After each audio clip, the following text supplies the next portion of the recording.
राजस्थान कृषि पर्यवेक्षक सिलेबस 2025 ये किसने निकाला, कहाँ से आया? ये सिलेबस जो दे रखा है इसमें वही पैटर्न है, ये वही पैटर्न है जिसमें हिंदी के 15 प्रश्न आएंगे, राजस्थान का सामान्य ज्ञान, इतिहास और संस्कृति 25 प्रश्न, सस्य विज्ञान 20 प्रश्न, उद्यानिकी 20 प्रश्न, पशुपालन 20 प्रश्न। वैकल्पिक प्रकार का प्रश्न पत्र होगा, अधिकतम पूर्णांक 300 का होगा। प्रश्न पत्र में प्रश्नों की संख्या 100 होगी। प्रत्येक प्रश्न में 3 अंक होंगे, प्रत्येक प्रश्न के 3 अंक होंगे। प्रत्येक गलत उत्तर के लिए 1/3 ऋणात्मक भाग काटा जाएगा।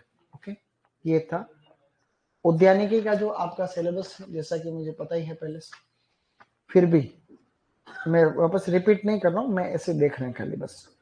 तो उद्यानिकी का सिलेबस भी इसमें काफी है लंबा चौड़ा, पशुपालन भी इसमें काफी दे रखा है।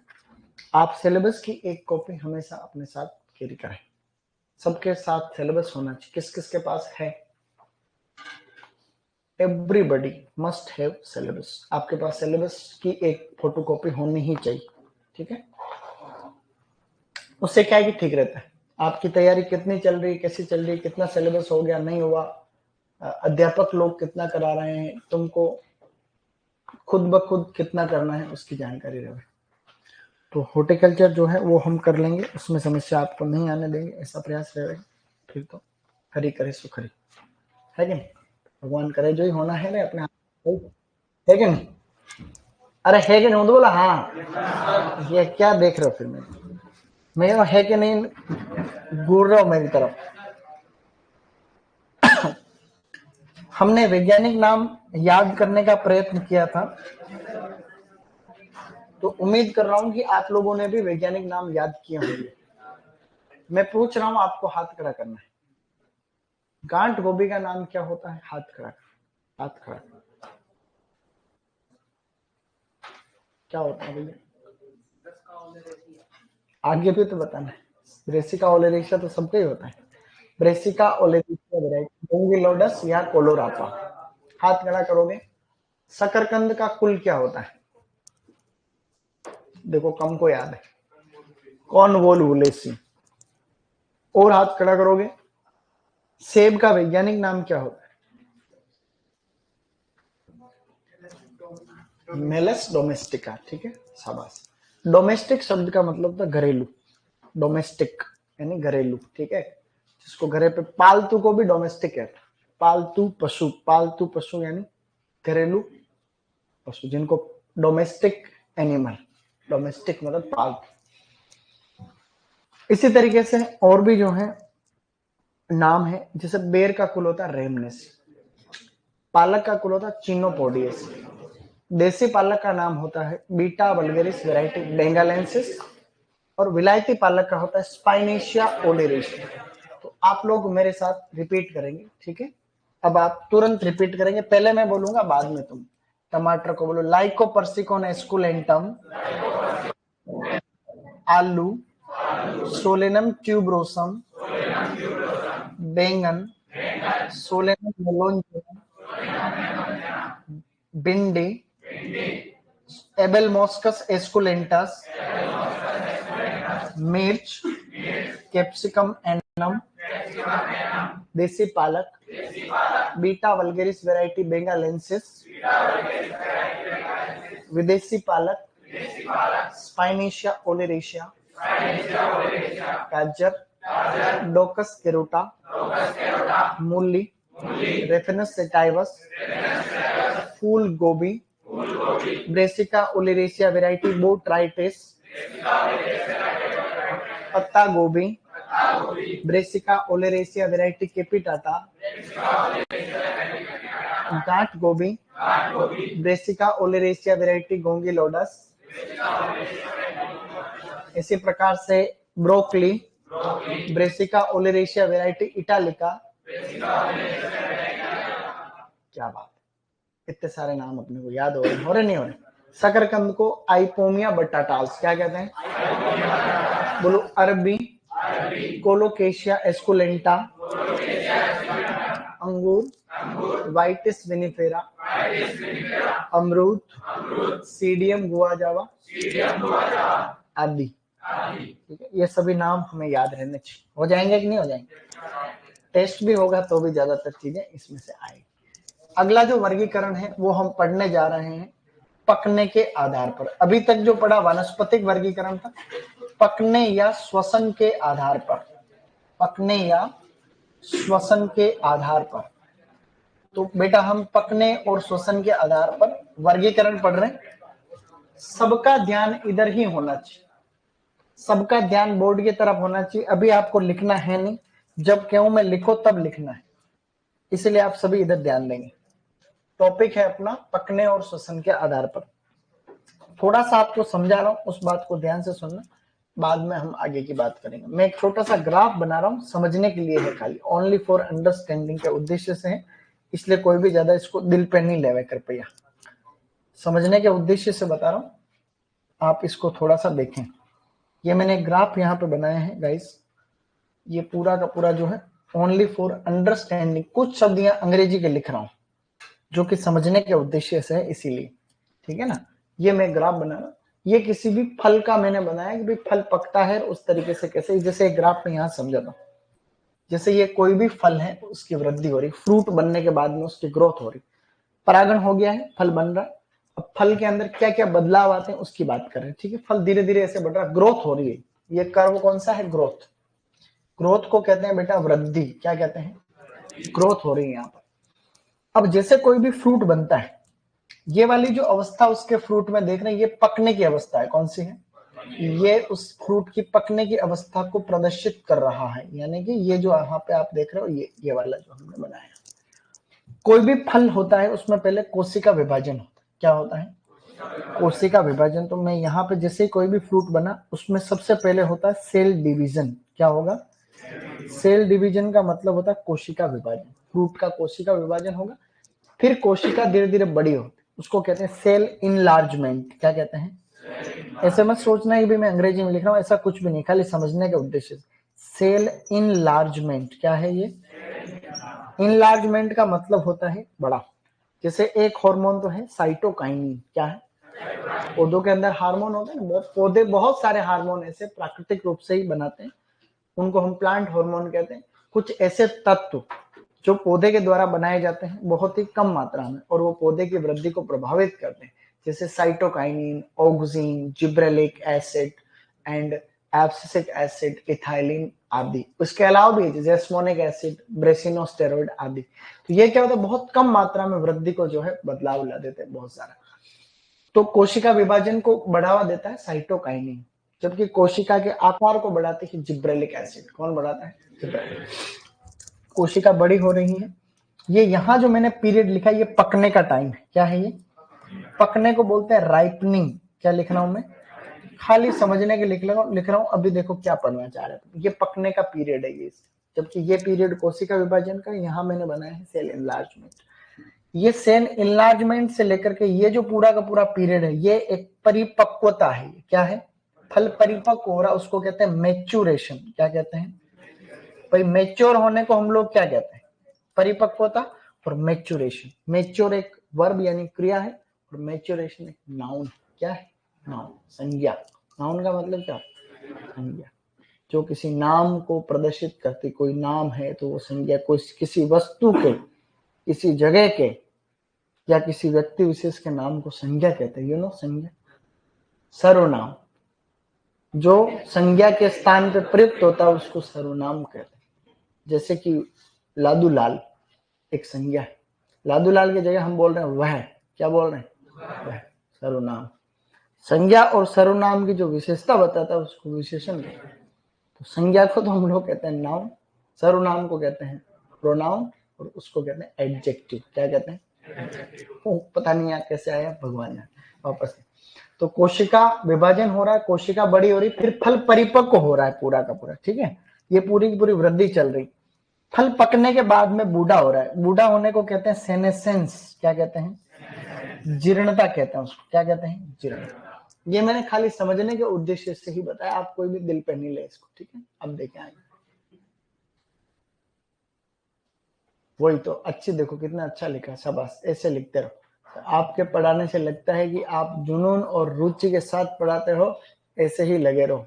हाँ। उसी ने लिखा ऐसे ही लगे रहो, उसने लिखा है, ठीक है।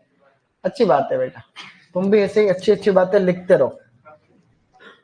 तो ऑनलाइन स्टूडेंट्स आर रिक्वेस्टेड, मैं आपसे अनुरोध करता हूं कि जहां पर भी अगर तुमको वास्तव में लगता है कि सही बोल रहा हूं, तो जहां पर भी तुमको मौका मिले पढ़ाई करने का, दिल खोल के करे।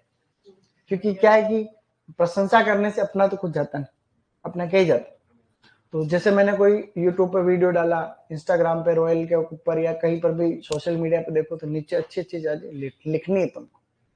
वो एक तुम्हारी तरफ से दी गई गुरु दक्षिणा हो, है कि नहीं भाई? गलत कह रहा हूं, सही कह रहा हूं? मेरे लिए ही नहीं, एवरीवेयर, जहां आपको लगता है आप लोग लिख सकते हैं भाई। कोई गलत चीज तो नहीं कह रहा हूं। इधर गैस का प्रोडक्शन होगा, इधर गैस है, ये ग्रोथ को दिखा रहा है। अब मैं आपको समझा रहा हूं, यहां पर मैं लिख रहा हूं इथाइलिन प्रोडक्शन। क्या लिख रहा हूं? इथाइलिन। खाली समझा रहा हूं, देखो कैसे समझ में आता है बढ़िया से। इथाइलिन प्रोडक्शन, प्रोडक्शन का मतलब है उत्पादन, इथाइलिन का उत्पादन हो रहा है।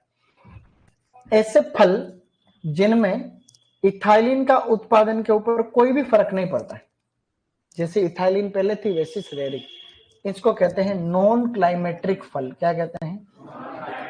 नॉन क्लाइमेट्रिक फल। अब मैं हिंदी में लिख देता हूं, नॉन क्लाइमेक्टेरिक। क्या कहते हैं? नॉन क्लाइमेक्टेरिक, मैक्टेरिक, नॉन क्लाइमेक्टेरिक होता है एक्चुअली, मैट्रिक नहीं होता।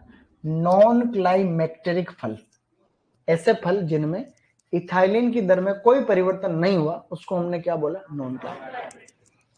ऐसे फ्रूट जिनमें इथाइलिन की दर पहले कम थी, लेकिन जैसे ही फल पका तो क्या हो गई? बढ़ गई, ऐसे को बोलते हैं क्लाइमेक्ट्रिक फल। क्लाइमेक्ट्रिक फल, मैक्टेरिक, क्लाइमेक्टेरिक फल। फल कह दो चाहे उत्पाद कह दो, एक ही बात। मेरी बात को समझते रहना हल्का सा। अब मैं श्वसन की बात कर रहा हूं, किसकी बात कर रहा हूं? श्वसन की दर की बात करता हूं। श्वसन की दर यानी कि रेट ऑफ रेस्पिरेशन। ऐसे फल जिनमें श्वसन की जो दर है वो पहले ज्यादा थी, लेकिन समय के साथ जैसे फल पकता रहा तो क्या हो गई? कम हो गई। तो ऐसे फल जिनमें श्वसन की दर पकते समय कम हो जाती है, उसे हम लोग कहते हैं नॉन क्लाइमेट्रिक फ्रूट। क्या कहते हैं? Non climacteric. ऐसे फल जिनमें श्वसन की दर कम हो रही थी, जैसे ही पकने का समय आया तो क्या होगी? बढ़ होगी। तो अब इस ग्राफ से हमें यह समझ में आ रहा है कि ऐसे फल जिनमें इथाइलिन और श्वसन दोनों की दर पकते समय बढ़ रही है, उनको बोलेंगे क्लाइमेट्रिक फल। ऐसे फल जिनमें पकते समय इथाइलिन और श्वसन की दर कम हो जाती है, उनको क्या कहते हैं? नॉन क्लाइमेट्रिक फल। इतनी सी बात है, समझ रहे हो मेरी बात? तो समय के साथ में इनकी जो दर है, वैसे तो फल पकता है तो कई प्रकार के बदलाव होते हैं। जैसे फ्रूट राइप हो रहा है, पक रहा है, तो उसमें रंग बदलेगा, उसमें और जो है उसमें फ्लेवर बदलता है, टेस्ट बदलता है, एसिड कम होती है, कार्बोहाइड्रेट बढ़ता है, और भी कई प्रकार के जो है फिजियोलॉजिकल चेंज उसमें होते हैं उसमें से इथाइलिन और श्वसन भी एक है। तो अब हम इस नतीजे पे पहुंचे हैं कि ऐसे फल जिनमें पकते समय श्वसन और इथाइलिन दोनों की दर बढ़ जाती है, उनको तो क्या कहते हैं? क्लाइमेट्रिक फल। और ऐसे फल जिनमें श्वसन और इथाइलिन की दर कम हो जाती है, उनको कहते हैं नॉन क्लाइमेट्रिक फल। यहां तक हमारे एक बार मोटा मोटा क्लियर हो चुका है। अब देखो आप लोग बात करते हैं आगे की। वैसे तो हमारे खाली एग्जाम्पल पूछे जाएंगे, तो अब हम यहां लिख लेते हैं क्लाइमेक्टेरिक फल। क्लाइमेक्टेरिक। तो मैं 3 लाइनें यहां पर मैं बोल करके लिखाऊंगा तुम्हें। सबसे पहले तो आपको ध्यान ये रखना है कि जो क्लाइमेट्रिक शब्द है, ये क्लाइमेट्रिक शब्द दिया गया था किड और वेस्ट नामक दो व्यक्तियों ने। किड एंड वेस्ट, क्या नाम है? किड और वेस्ट करके दो व्यक्ति थे, उन्होंने ये क्लाइमेट्रिक शब्द दिया। तो कोई पूछे, ये पूछा भी गया है पहले, इंपॉर्टेंट है कि क्लाइमेट्रिक शब्द किसके द्वारा दिया गया? तो किड और वेस्ट। यहां मैं 3 पॉइंट आपको जो है बोल करके लिखाऊंगा। 3 पॉइंट कौन से लिखाऊंगा? पहला, ऐसे फल जिनमें पकते समय श्वसन और इथाइलिन की दर बढ़ जाती है, वो क्लाइमेट्रिक। दूसरा, ऐसे फलों को आप लोग इथाइलिन के द्वारा भी पका सकते हैं। जैसे कि फलों को तोड़ लिया, उसके बाद में तुमने बाहर से अगर इथाइलिन डाला तो भी वो फल पक जाएंगे। तीसरा है कि इनको तोड़ने के बाद में पका सकते हैं। तोड़ने के बाद में इन क्लाइमेट्रिक फलों को पका सकते हैं। आपकी परीक्षा के अंदर खाली एग्जाम्पल आएंगे, फिर भी ये जो बातें बता रहा हूं ध्यान रखना। दूसरा यहाँ पे जो है वो उसको कहते हैं नॉन क्लाइमेट्रिक फ्रूट। क्या कहते हैं?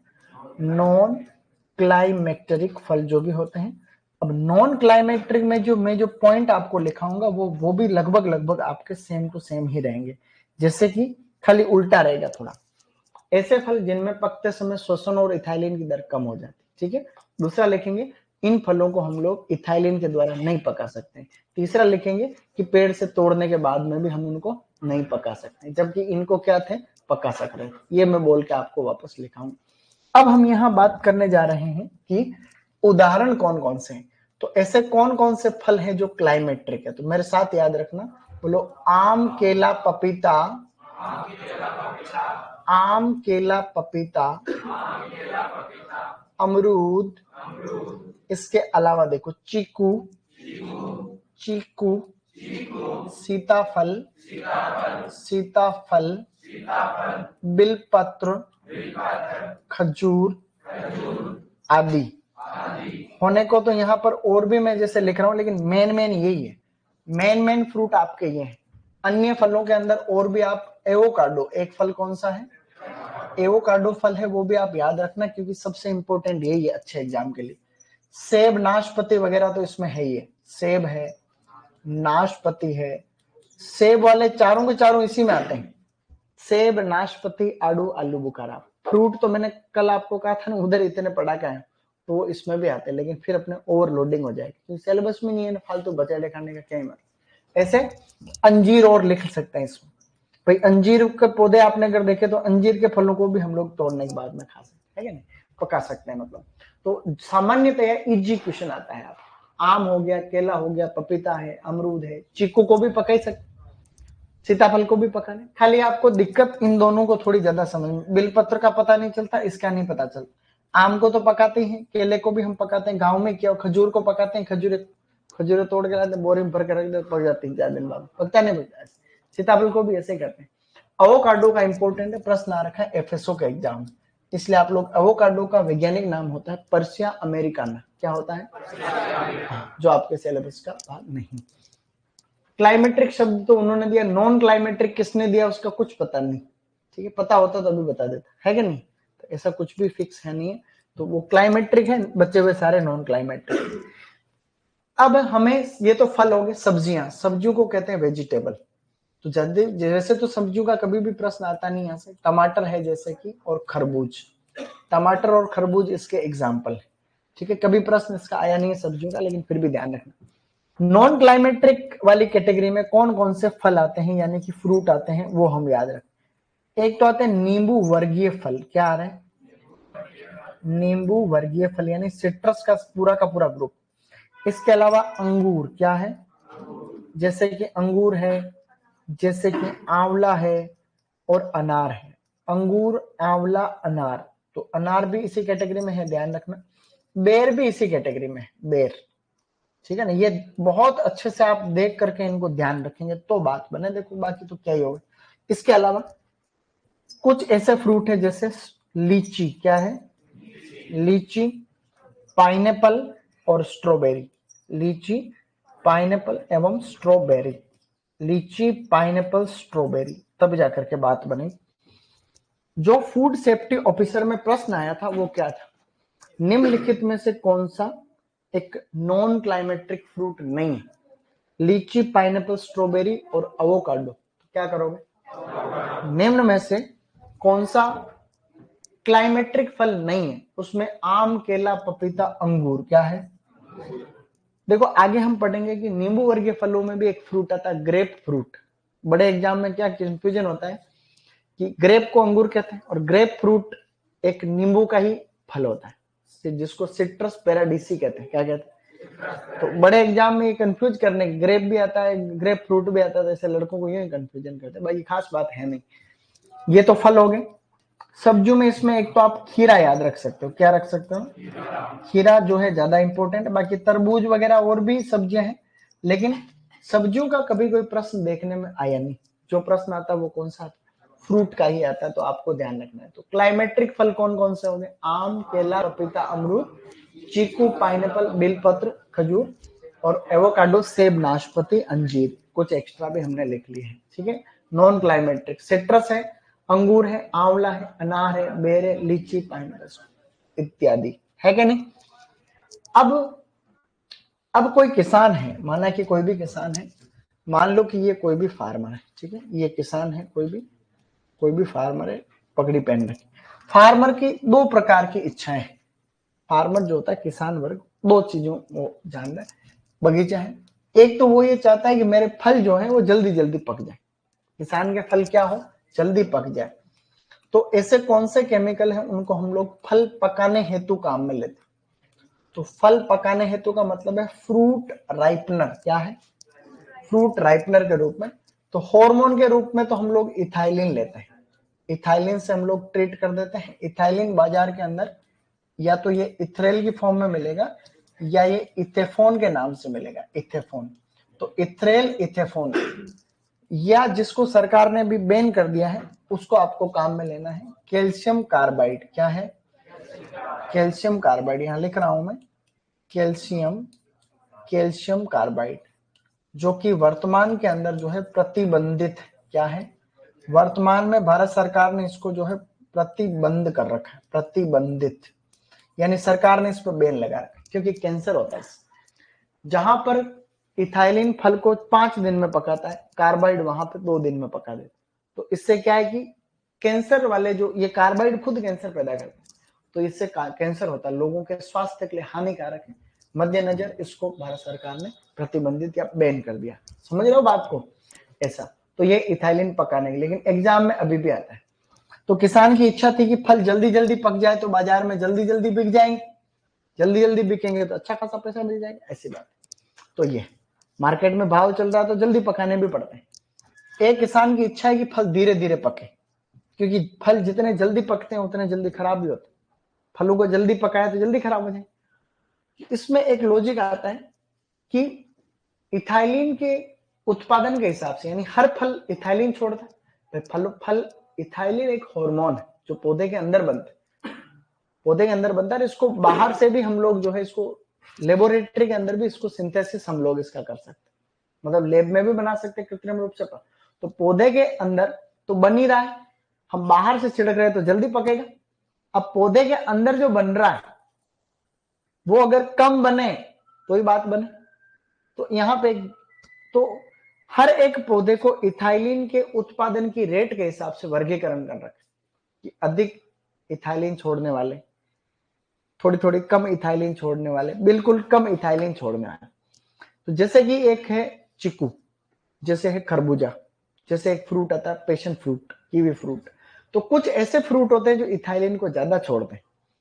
अब जैसे यहां पर खरबूजे रख रखे हैं 10-15, एक खरबूजा रखा है तो वो धीरे धीरे पकता है। 50 खरबूजे रखे हैं तो इथाइलिन ज्यादा छोड़ रहे हैं तो जल्दी जल्दी पक जाते हैं, क्योंकि इथाइलिन गैस ज्यादा हो जाती है। समझ रहे हो मेरी बात। तो गांव में वो कहावत तुमने सुना, मैंने बार बार बताया, खरबूजे को देख के खरबूजा रंग बदल। अब कोई खरबूजे को देख के कोई खरबूजा रंग थोड़ी ना बदल, वो तो इथाइलिन के कारण ऐसा रोग जल्दी पक रहे। तो इस कहावत को हम दैनिक जीवन में भी काफी काम में लेते कि भाई खरबूजे को देख के खरबूजा। हम क्रिकेट के कमेंट्री में भी हम कई बार काम में लेते जैसे कोई एक खिलाड़ी अच्छा खेल रहा है और एक खिलाड़ी थोड़ा धीरे धीरे खेल रहा है, जैसे एक खिलाड़ी ने छक्के चौके मारना शुरू किए तो दूसरे वाले ने भी 1-2 चौके छक्के मारे। तो हम कह सकते हैं देखो कैसे खरबूजे को देख के खरबूजा रंग बदल, है क्या नहीं। तो ये कहावत है हमारे दैनिक जीवन में काम में, लोकोक्ति एक तरीके से कह सकते हो आप। तो अब इथाइलिन के उत्पादन को कम करे तो बात बने। यहाँ 3 चीजें बता रहा हूं, 2 आपके काम की। ये कोई भी प्लांट, इस प्लांट के अंदर इथाइलिन बनता है, वो इथाइलिन बनने की भी एक प्रक्रिया है क्या। भाई पौधे के अंदर कुछ रासायनिक बदलाव, इथाइलिन एक गैस है, उसका फॉर्मूला है C2H4। तो पौधे के अंदर पौधा इसको बना रहा है तो कोई ना कोई प्रक्रिया से बना रहा है, उसका बायोसिंथेसिस हो रहा है। क्या हो रहा है, बायोसिंथेसिस। इथाइलिन बनने से पहले पौधे में मिथियोनिन बनता है। क्या बनता है, मिथ्योनिन को माना कि कोई एंजाइम है एक्स, ये उसको इथाइलिन में बदल देता है। पौधे में जितना ज्यादा इथाइलिन बनेगा फ्रूट उतना ही जल्दी पक जाएगा, यही तो बात है, फल जल्दी पक।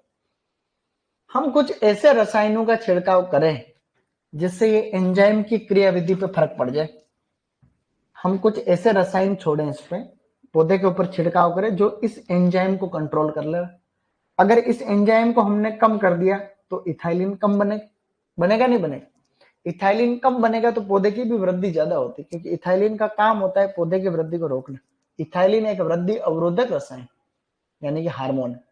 हार्मोन दो ही प्रकार के होते हैं, वृद्धि को बढ़ाने वाले, वृद्धि को घटाने वाले।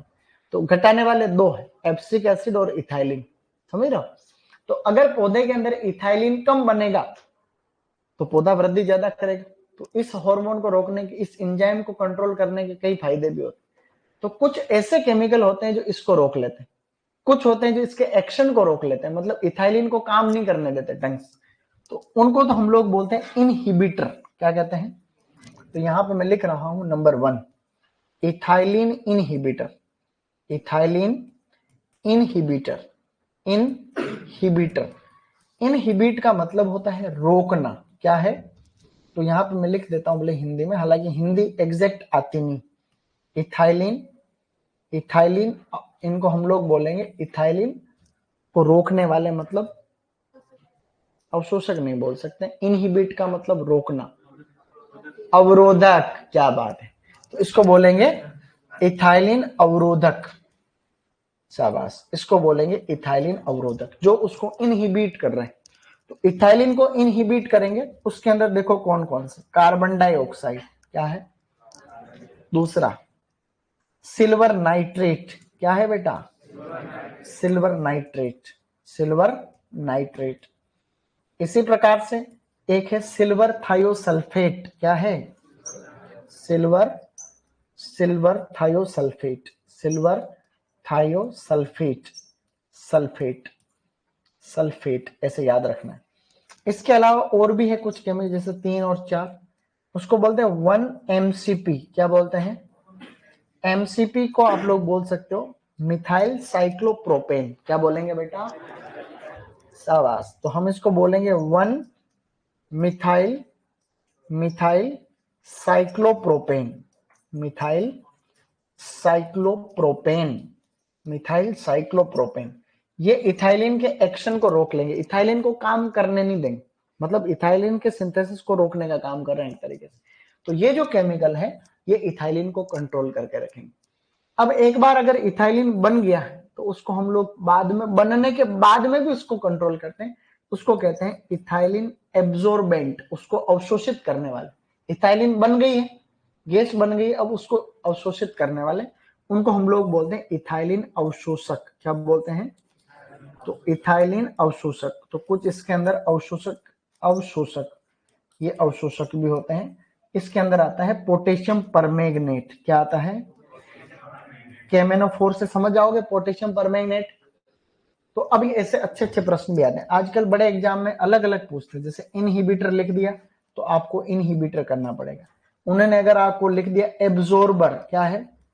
एब्जॉर्बर, एब्जॉर्बर यानी कि इसको एब्जॉर्ब करने वाले, अवशोषित करने वाले। एग्जाम्पल के रूप में आप अगर समझो, और एक्स्ट्रा एक्स्ट्रा बता रहा हूं यहां, ये इथाइलिन है, इथाइलिन ने रिएक्शन की KMnO4 के साथ, KMnO को अभिक्रिया करी और इथाइलिन टूट गया कार्बन डाइऑक्साइड में और पानी के अंदर। तो जो इथाइलिन था वो कम हो गया, खत्म हो गया, इथाइलिन को ब्रेक डाउन कर दिया। तो इथाइलिन जो बन गया था, जैसे कि आपने जो ट्रक भरी हुई, ट्रक के अंदर फ्रूट एक जगह से दूसरी जगह ले जा रहे हैं, तो हम उसके अंदर क्या करेंगे, उसके अंदर हम रख देंगे KMnO4। KMnO4 जो भी इथाइलिन बनेगी उसको क्या कर लेगा? अवशोषित कर लेगा।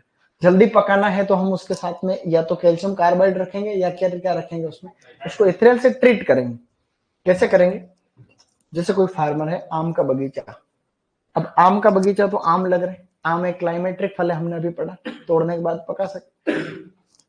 तो क्रेट नहीं होता, क्रेट्स, कैरेट, कैरेट बोलते हैं गाँव में, क्रेट्स एक्चुअली क्रेट्स। तो हमने आम को भरा, खेत के वहीं पे एक कुंडी बनी हुई, कुंडी, उस कुंडी के अंदर इथेनॉल डाल दिया। ठीक है, कुंडी में पानी भराओ, पानी में इथेनॉल डाल दिया। इथेरियल एस्केप, आम के क्रेट को पकड़ो, डुबो, निकालो, जाने दो, ट्रीटमेंट हो रहा है, समझ रहे हो क्या, कुंडी से निकाल के ऐसे। बाद में जो इथेरियल है वो ट्रीटमेंट जो गया वो इथाइलिन गैस छोड़ेगा, उससे फिर फल पक जाएंगे। मेरी बात को समझ पा रहे हो? ऐसे 1000 ppm का सॉल्यूशन जैसे काम में लेते हैं आम के अंदर, 1 लीटर पानी में 1 ग्राम मिला दो तो 1000 ppm बनेगा, 1 लीटर पानी में 2 ग्राम मिलाओ तो 2000 ppm बन जाए। तो यहां पर हमने समझने की कोशिश करी कि फल पकाने वाले जो है हार्मोन तो है इथाइलिन और रसायन है कैल्शियम कार्बाइड। और इथाइलिन गैस को अवरोधक यानी उसके उत्पादन में अवरोध पैदा करने वाले कौन से हैं? Carbon dioxide, silver nitrate, silver thiosulphide और मिथाइल साइक्लोप्रोपेन। समझा? ऐसा। और इथाइलिन अवशोषक कौन सा है? केमेनोफोर। ये भी ट्रेंडिंग क्वेश्चन है, ये भी ट्रेंडिंग क्वेश्चन है। ये दोनों भी वर्तमान समय में अधिकतर परीक्षाओं में पूछे जा रहे हैं। समझ पा रहे हो बेटा? शाबाश। अब आपको क्या करना है, टॉपिक आपने डाल रखा है, टॉपिक डालना है श्वसन और पकने के आधार पर वर्गीकरण। श्वसन और पकने के आधार पर वर्गीकरण।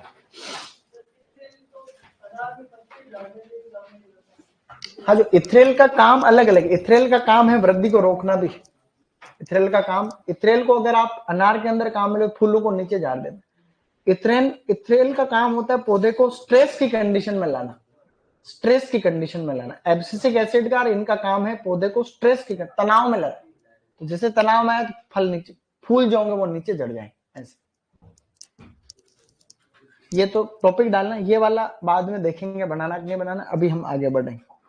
आपको सीधा लिखना है क्लाइमेट्रिक फल, क्लाइमेक्टेरिक फल। उसके तुरंत आगे लिखना है कि शब्द किसने दिया? किड और वेस्ट। उसके बाद में 3 लाइनें बोल रहा हूं, लिख दो क्लाइमेट्रिक फल, लिखो क्लाइमेक्टेरिक फल,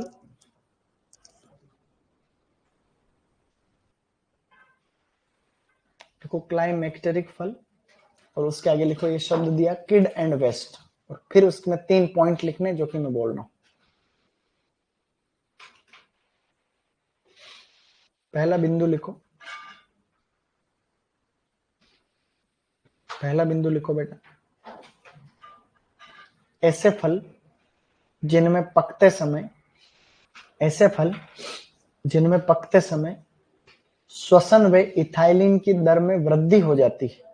रिपीट करूंगा, आराम से लिखते रहिए। ऐसे फल जिनमें पकते समय श्वसन व इथाइलिन की दर में वृद्धि हो जाती है, ऐसे फल जिनमें श्वसन व इथाइलिन की दर में वृद्धि हो जाती है, ऐसे फल। मैंने कहा मैं बोल रहा हूं फिर भी तुम पड़ोसियों का देख रहे हो। मैंने कहा मैं 6 बार बोल जाऊंगा, खुद को खुद का ही लिखना है। ऐसे फल जिनमें पकते समय श्वसन व इथाइलिन की दर में वृद्धि हो जाती है। दूसरा पॉइंट लिखो, ये फल इथाइलिन उपचार के द्वारा पकाए जा सकते हैं। ये फल, वापस बोल रहा हूं मैं ना, ये फल इथाइलिन उपचार के द्वारा तोड़ने के, सुनो सुनो,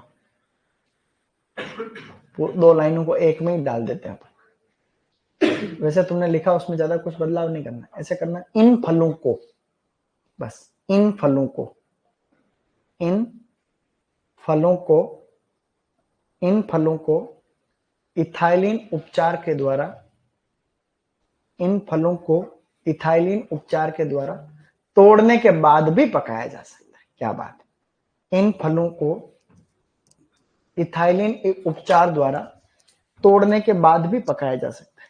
ठीक है, इन फलों को इथाइलिन उपचार के द्वारा तोड़ने के बाद भी पकाया जा सकता है। बहुत अच्छा। अब आपको उदाहरण लिखने हैं जो कि बोर्ड पर लिखे हों। ये उदाहरण आपको लिखने हैं जो कि बोर्ड पर लिखे हुए हैं। क्लाइमेट्रिक वाले लिखने, पहले क्लाइमेट्रिक वाले लिखने। ठीक है, क्लाइमेट्रिक वाले। सर आंधी और तूफान की उम्र क्या होती है? अब आंधी और तूफान की उम्र तो ऐसा है कि भाई कि जैसे अभी वो तूफान आया है साउथ इंडिया में, अभी आया था ना, नाम क्या उसका, अभी नहीं आ रहा क्या, तमिलनाडु के तट पे अभी चल रहा लफड़ा। अब वो तूफान की उम्र किसी की 24 घंटे होती, किसी की 36 घंटे होती। सही नहीं? तुम किस प्रयोजन से पूछ रहे हो उसकी मुझे जानकारी नहीं, लेकिन आंधी भी तो कोई परमानेंट नहीं होती। देखो आंधी की भी एक फिक्स टाइम होता है, और तूफान जो आता है उसका भी हम आजकल तो अनुमान लगा देते हैं तकनीक के द्वारा कि भाई कोई तूफान आ रहा है तो हाँ इसका प्रभाव इतने दिनों तक इन क्षेत्रों में संभावित है, तो कृपया सावधानी रखें। अब तू पूछ रहा है कि आंधी तूफान की कोई उम्र थोड़ी ना होती, ये उस लॉजिक से पूछा, ऐसी कोई बात होती नहीं, वो सब फर्जी।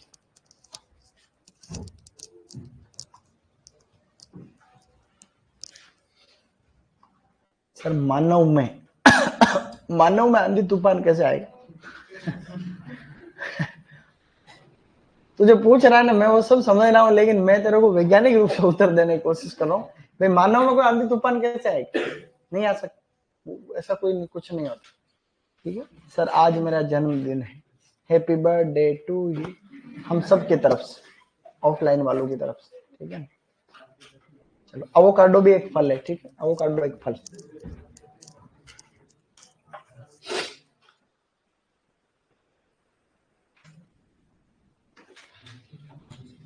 फिर लिखो नॉन क्लाइमेक्टेरिक फल। जब आपने क्लाइमेक्टेरिक फलों के उदाहरण लिख लिए हैं तो आपको लिखने हैं नॉन क्लाइमेक्टेरिक फल। अरे फिजियोलस लेनेटस लीमा बीन का नाम है, वो कल लिखाऊंगा। मंजू भाई तुम इतने दिनों से कमेंट कर रहे हो, कंटिन्यू। नॉन क्लाइमेक्टेरिक फल में पहला पॉइंट लिखना है, क्या बात, फोन आ रहा बढ़िया वाला। लिखने के लिए तैयार हो? लिखो ऐसे फल, नॉन क्लाइमेट्रिक में पहला बिंदु लिखो, ऐसे फल जिनमें पकते समय, ऐसे फल जिनमें पकते समय श्वसन व इथाइलिन की दर में कमी हो जाती है। ऐसे फल जिनमें श्वसन व इथाइलिन की दर में कमी हो जाती है। ऐसे फल जिनमें श्वसन व इथाइलिन की दर में कमी हो जाती है। दूसरा,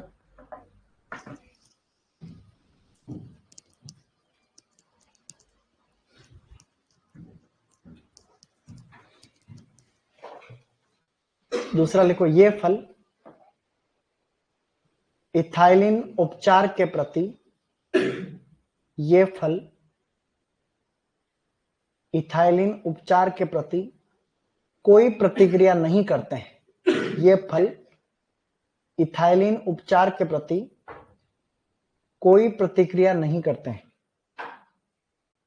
कोई प्रतिक्रिया नहीं करते हैं। अगला बिंदु लिखो,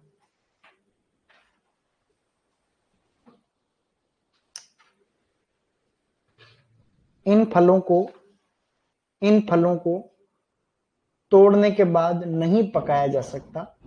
इन फलों को तोड़ने के बाद नहीं पकाया जा सकता। इन फलों को तोड़ने के बाद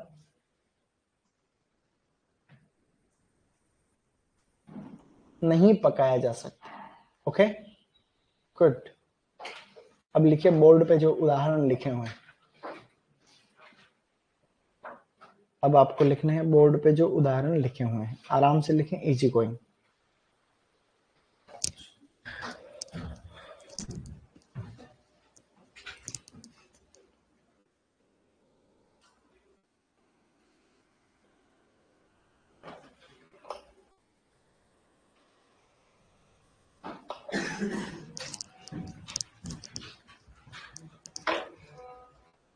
लिख पा रहे हो?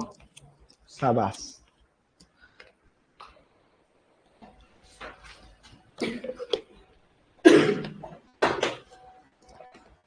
कौन कौन है जिनकी आज पहले क्लास? आज पहली, कल किसकी पहली थी? होमवर्क कर लिया तुम लोगों ने? जो होमवर्क करना था, कोई दोस्त मिले तो पुराना मैटर लिख लो, 4-5 दिन ही हुए।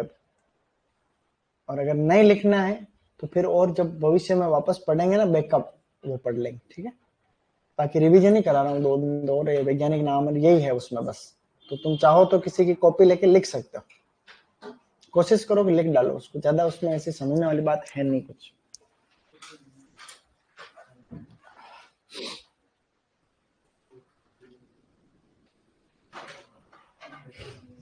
सर पेपर में टेक्निकल टर्म इंग्लिश में डालना प्लीज।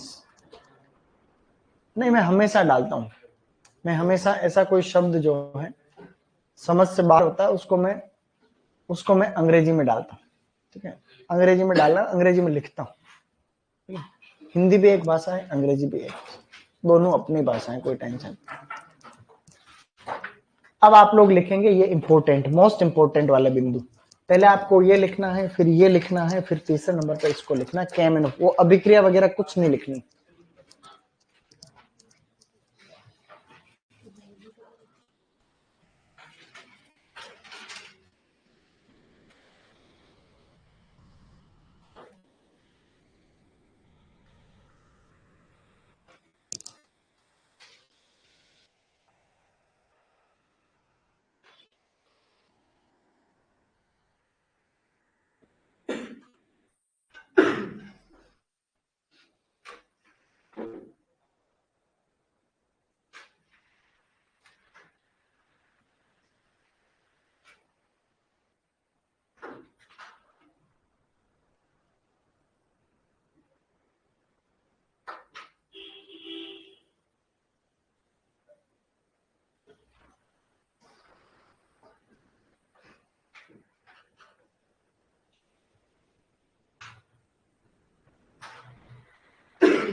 ओके,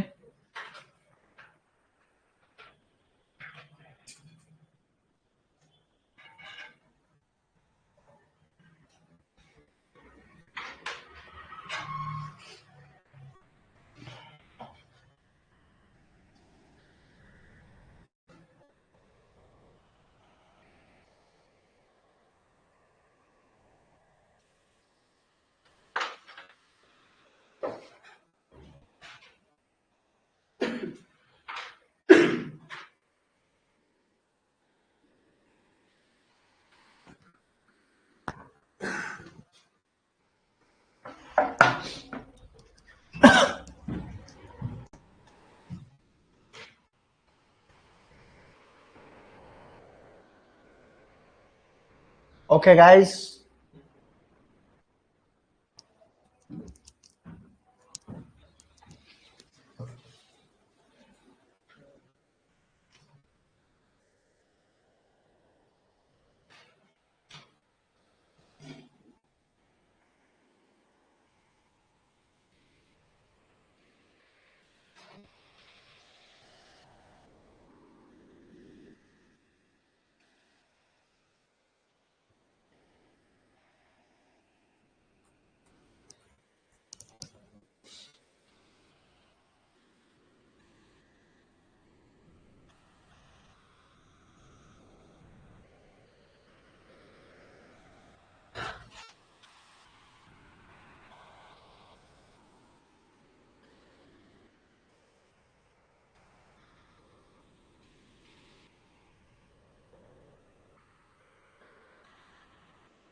रिटर्न एवरीबॉडी, लिख लिया सभी ने?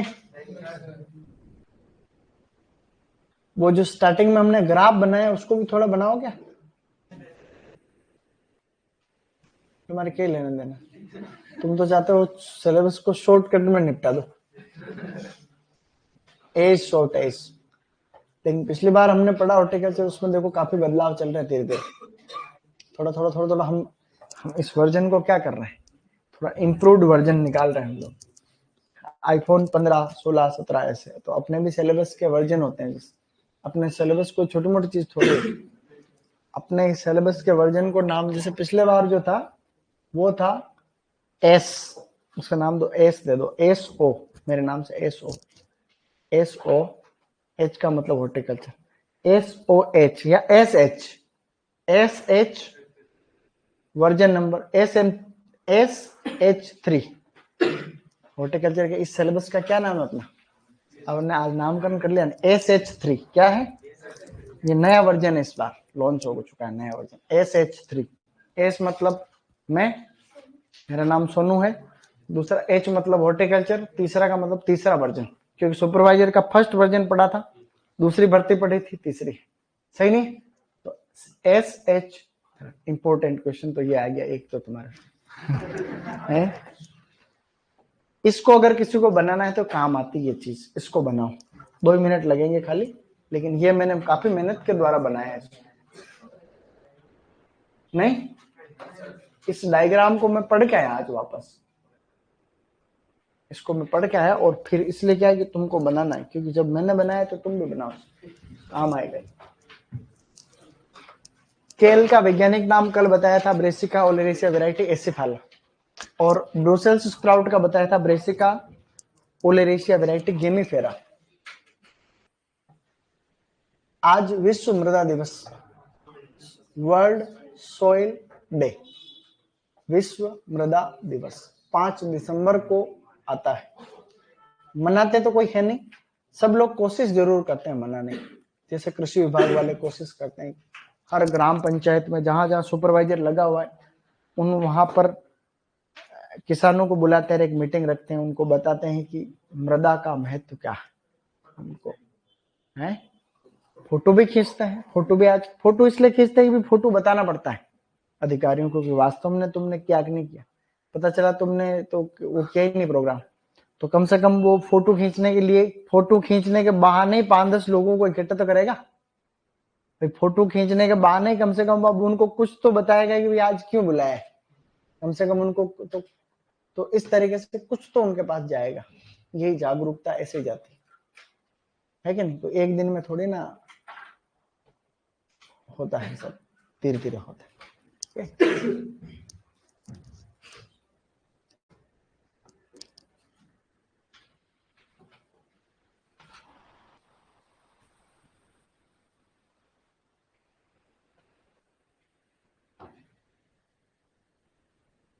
किड एंड वेस्ट का क्या अर्थ है? अब देखो ऐसा है, किड एंड वेस्ट 2 व्यक्तियों के नाम हैं जिन्होंने क्लाइमेट्रिक शब्द दिया था। जल्दी जल्दी लिखो, फिर मृदा दिवस के उपलक्ष्य में मेरे को 2 शब्द बोलने हैं।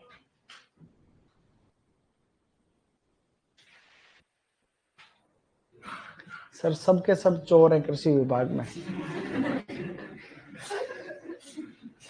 अभी क्या उसमें चोर थोड़े कम पड़ रहे हैं, इसलिए सरकार थोड़े चोर और लेना चाहती, सही नहीं?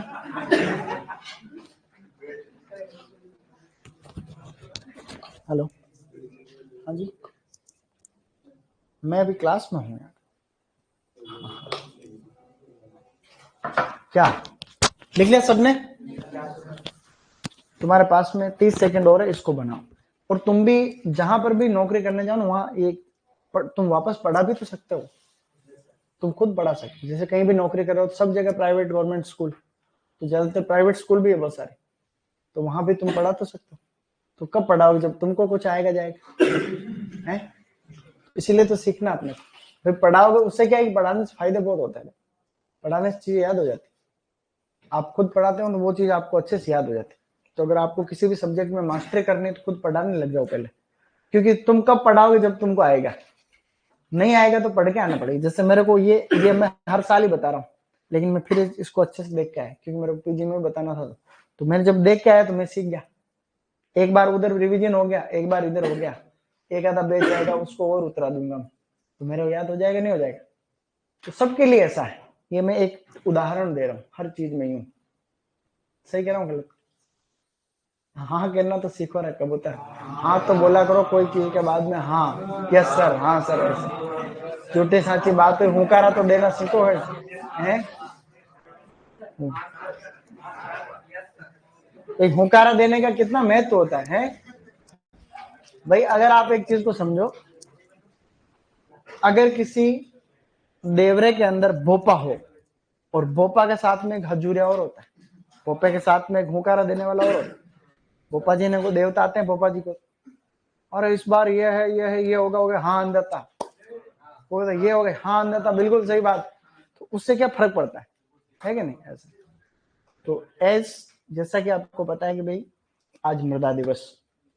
तो मृदा दिवस में हमें यह समझना है कि मृदा एक अमूल्य संसाधन है। Soil is a precious resource given by nature, given by God. भगवान के द्वारा प्रदत्त एक बहुत ही महत्वपूर्ण संसाधन। मृदा का महत्व तो वही जाने जिनको ये पता हो कि मृदा बनती कैसे। भाई ऐसे फार्मर जिनको पता ही नहीं है कि भी मृदा का क्या महत्व है। 1 इंच मृदा बनने में हजारों साल लग जाते, 1000 साल, 2000 साल में 1 इंच मृदा बनती। ऐसे पठारी इलाके जहां पे मृदा है ही नहीं, खेतों में जाओगे तो कंकड़ कंकड़ मिलेंगे तुमको। आप हाड़ौती क्षेत्र में चले जाओ, जहां खेतों के अंदर आपको पत्थर पत्थर चट्टाने ज्यादा, मृदा भी वहां है नहीं, क्योंकि वो बाद में बना, धरती के बाद में बना। जैसे धरती बनी ना, धीरे धीरे धीरे अभी लेटेस्ट बना है, अब बाद में बनना है तो वहां पत्थर ही पत्थर, चट्टानों की अभी अक्षय चालू है। तो चट्टानों से धीरे धीरे धीरे धीरे मृदा, 1000 साल बाद में मृदा बनेगी, थोड़ी थोड़ी ऐसे 5-10 हजार साल बाद में मृदा का लेवल होगा, 10,000 लाख साल बाद में। तो इसके महत्व को अब वो हाड़ौती के लोग क्या करते हैं, जमीन को खोदते हैं, फिर 500,000 ट्रैक्टर लाके दूसरी जगह से मिट्टी का डालते हैं उसमें, और फिर वहां पे लहसुन की, प्याज की, अफीम की ऐसी खेती करते हैं, मिर्च वगैरह की। क्यों ऐसा कर रहे हैं? क्योंकि वो मृदा के महत्व को समझ रहे हैं। हम जैसे लोग जो जिनके मृदा भगवान ने दे रखी गिफ्ट में, खूब ही खूब खेती खेते, यूरिया का कट्टा 1 डाल रहे उसकी जगह 2 डाल दो। खेत में काम दाम नहीं होता, उसमें खरपतवार नाशी डाल दो, पेस्टिसाइड डाल दो, और कोई केमिकल है तो उसमें डाल दो। इससे हो क्या रहा है कि मृदा की पूरी पूरी बायोलॉजी, सोइल बायोलॉजी डिस्टर्ब हो रही। सोइल भी एक तरीके से लिविंग चीज, इसमें भी माइक्रो ऑर्गेनिज्म, सूक्ष्म जीव रहते हैं, हानिकारक, फायदेमंद, सब प्रकार के रहते हैं, जो पोषक तत्वों को एक उपलब्ध फॉर्म में पौधे को उपलब्ध कराते हैं। अगर उस मृदा के अंदर ऑर्गेनिक मैटर नहीं, अगर खाद वाद अगर आप रेगुलर नहीं डाल रहे उसके अंदर, तो फिर आप कितने यूरिया डालो, कितने डालो, वो पौधों को उपलब्ध होगा नहीं। या तो वो लीच आउट हो जाएगा, इवोपरेट हो जाएगा, अलग अलग तरीके से वो खत्म हो जाएगा। तो आज के अभी ये पूर्वानुमान लगाया गया है कि आज के 15 से 20 साल बाद 2040 तक, 45 तक, 50 तक, लगभग 18-20% तक जो खाद्यान्न उत्पादन है वो कम हो जाएगा। कम होने के पीछे कारण ये रहेगा कि मृदा में इतनी ताकत ही नहीं रहेगी। भाई जो पोषक तत्व है 17, भाई अभी तक वैज्ञानिकों ने 17 पोषक तत्वों का पता लगाया कि पौधे को ये 17 पोषक तत्व चाहिए तो ही बात बने। 17वां भी निकल का पता चला। तो पोषक तत्व भी अलग अलग प्रकार के होते हैं, ये जानकारी तो है कि भाई पोषक तत्व कुछ वृहद होते हैं, कुछ और माइक्रो सूक्ष्म जीव, मतलब मैक्रो एंड माइक्रो न्यूट्रिएंट होते हैं। मैक्रो न्यूट्रिएंट भी 3 प्रकार के होते हैं। बेसिक न्यूट्रिएंट होते हैं, प्राइमरी न्यूट्रिएंट होते हैं, सेकेंडरी होते हैं। बेसिक के अंदर CHO आते हैं, कार्बन, हाइड्रोजन, ऑक्सीजन, और प्राइमरी में NP के आते हैं, उसमें कैल्शियम, मैग्नीशियम, सल्फर आते हैं। और सूक्ष्म पोषक तत्वों के अंदर आपका मैग्नीज है, मोलिब्डेनम है, कॉपर है, क्लोरीन है, आयरन है, जिंक है, बोरोन है और निकल है। निकल सबसे लेटेस्ट जो 1987 में ब्राउन के द्वारा खोजा गया। तो अब ये सभी पोषक तत्व हम ले दौड़े डालते क्या है उसके अंदर, NP, नाइट्रोजन और फास्फोरस, क्योंकि DAP यूरिया के अलावा कुछ नहीं डालते अपन। जबकि पौधे को तो 17 पोषक तत्व चाहिए, हम 2 से ही काम चला रहे, क्योंकि कुछ मात्रा में ये सूक्ष्म पोषक तत्व पहले से है उसमें, लेकिन अब वो धीरे धीरे खत्म हो रहे हैं। आप खतरनाक, अब जो केमिकल खरपतवार को खत्म कर रहा है, वो तो उसमें जो जीवाणु है उसको खत्म करेगा ही करेगा। तो ये कब तक चलेगा? एक टाइम इसका जैसे सेचुरेशन, संतृप्त अवस्था आ गई, फिर आप यूरिया खाद डालोगे तो ही फसल होवे। अभी तक अभी भी हो गया, ये कई गांवों के अंदर ऐसा हो चुका है, यूरिया नहीं डालो तो फसल ही नहीं, क्योंकि हमने उसमें जैविक खाद डालना ही बंद कर दिया। डालोगे कहाँ? पशुपालन तो करते ही नहीं लोग बाग। नई लड़कियां कहती हम तो खेती करें, अब खेती नहीं करे तो गोबर कहाँ से आए? लड़के नहीं करे तो लड़के ही नहीं करे, लड़के ही नहीं करे। हम तो हमारे तो सर शादी ऐसे घर में करेंगे जहां पे जो है जो खेती नहीं करनी पड़ी। फिर भी उसके पापा जमीन जरूर देखते कि 10, 20, 50 बीघा जमीन हो तो रिश्ता जल्दी हो जाता। भाई जब आपकी खेती करनी नहीं है लड़की को तो जमीन काहे को देख रहा हो? या तो मिट्टी खाती दिखे छोरी है भाई, या तो भाई ये देख रहा हूं तुम समाज में ये चीज भी ये गलत।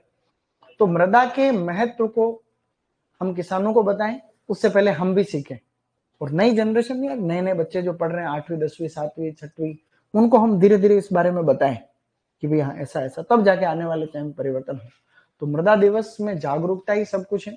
आप अपने खुद के खेत से स्टार्ट करो, अपने पेरेंट्स को मनाओ, लेकिन पेरेंट्स तुम्हारी बात तभी मानेंगे जब तुम थोड़े लायक हो जाओ। जब तुम या तो कमाओ हो जाओगे या कुछ ऐसा करोगे जिससे तुम्हारे घर वालों को फायदा। नहीं तो तुम घर वालों को कुछ ही बोलो, तुम कह दोगे भाई क्या पानी खत्म हो रहा धरती से, मम्मी टंकी तो बंद कर दे, मम्मी बोलेगी काम करता रहो, खूब ही पानी है अपना गांव में तो। लेकिन अगर तुम कोई अधिकारी हो, तुम काम के आदमी हो, तो मम्मी के बात छोड़ो, कह रहे हो तो सही कह रहे हो भाई, है कि नहीं? नहीं तो तुम निठल्ले हो तो मम्मी बोली चल आगे बढ़, है होता नहीं होता ऐसा। तो इसलिए तुम्हें पहले खुद क्या हमने आज कुछ पढ़ा, तो ये सब चीजें कल मैं आपको है, गलत कह रहा हूँ सही कह रहा हूँ, तो मेरी बातें बहुत काम की है, तुम्हारे काम आएगी ध्यान रखना।